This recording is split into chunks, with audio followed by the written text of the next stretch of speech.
Hello, self lovers. Welcome to another episode of Komal Speaks Self Love. And in this episode, I'm going to share. I was in survival mode for 2 months. Only after the end of 2 months, I understood that my nervous system is in a wreck and I was not able to identify it. And I couldn't take the stress off me. No matter what I did, if I worked hard, I was just not able to rest, and there were always thoughts going in my head, and I was over optimizing every decision that I make. And I think it often happens to a lot of people when there's a lot of burnout, or maybe something is not working out in your life, and you're like your logical brain goes, okay, bye bye, I cannot handle this anymore, and then you're left with old thoughts, old shouting, or old voices in your head trying to protect you and shout at you, maybe, or like say things to you that are mean and all of that. So it's really hard to bring yourself back into senses. And finally, I am back into my senses, and I thought I'd share what made me come back.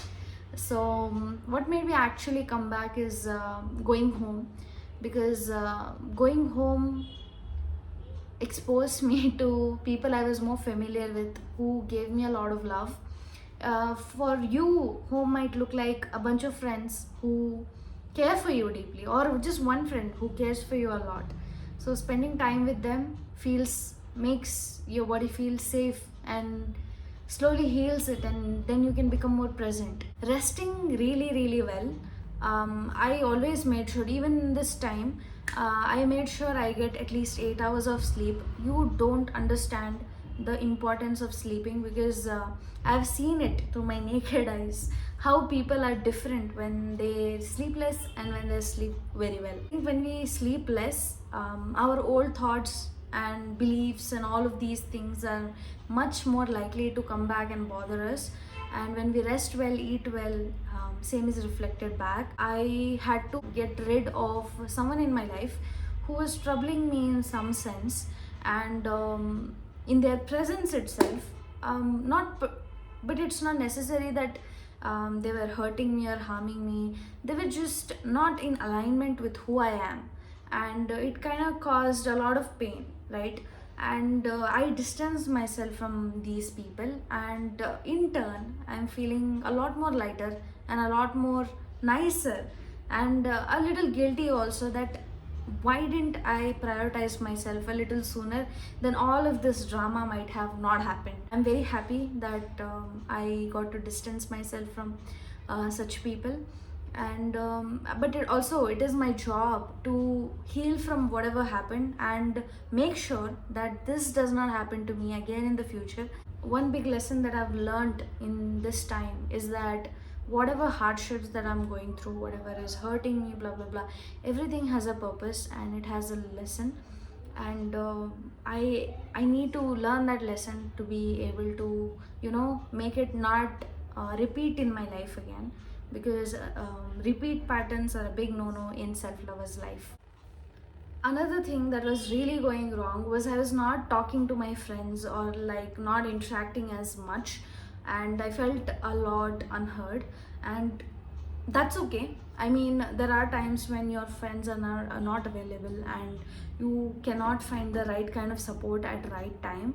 But what matters is you understand it and you seek support later once you realize that support is what you need. And I've done that and feel so good now.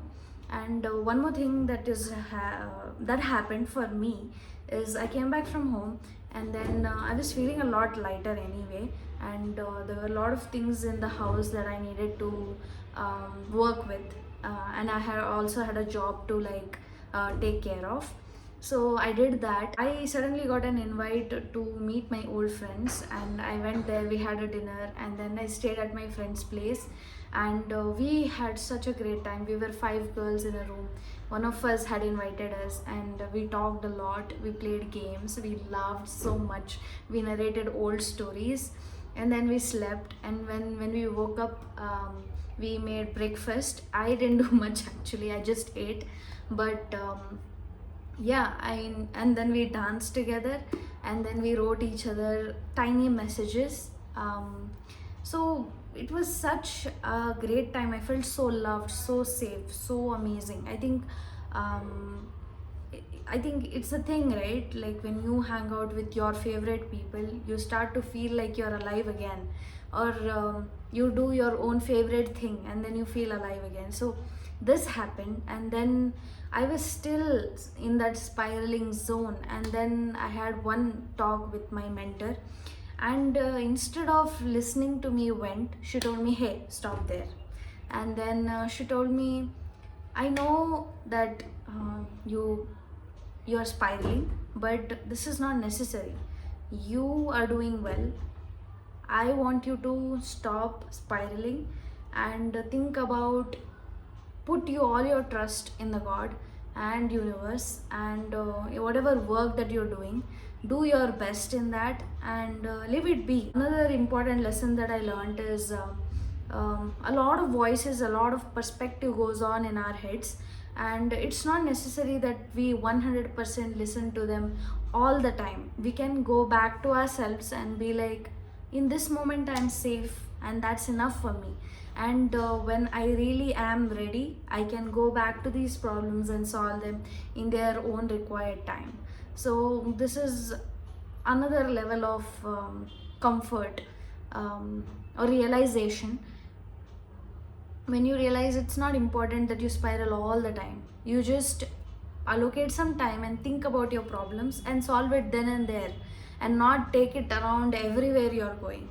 One last thing, it might not be relevant for people who are very logical, but what I believe is I'm also on a spiritual journey, along with a mental health, mental healing, nervous system healing, and self love journey.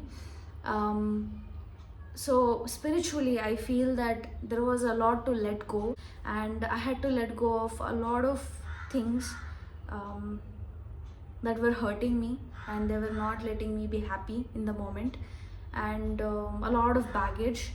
Sometimes you'll have to go back and think about what didn't work out and what hurt you, and give a lot of love to that part, and ask its concerns, and act in a certain way that helps that part, because maybe it's stuck in the past somewhere, and that's not letting you be in the present moment. So letting go of all those parts was very painful, but at the same time it was very rejuvenating, and I let go of those things. Like when I want something great in my life, it demands a certain behavior from me, and when my old self is not able to meet it, I'll have to let go of certain behaviors, beliefs, and thoughts. And it can be a little painful, because you're letting go of ego, you're letting go of old beliefs, habits. Through it all, I was strong, and what also helped me is listening to mantras. Like somebody is watching you and is guiding you, this kind of videos. Now I feel extremely refreshed and like a new person, and I've let go of the old things that were stopping me from being who I truly want to be in my next chapter. That's it for this video. Click on the thumbs up button if you like the content of this video. Share it with a friend, and subscribe to my channel for more videos like this. I am gonna come up with more videos on loving yourself harder than anyone could ever teach you.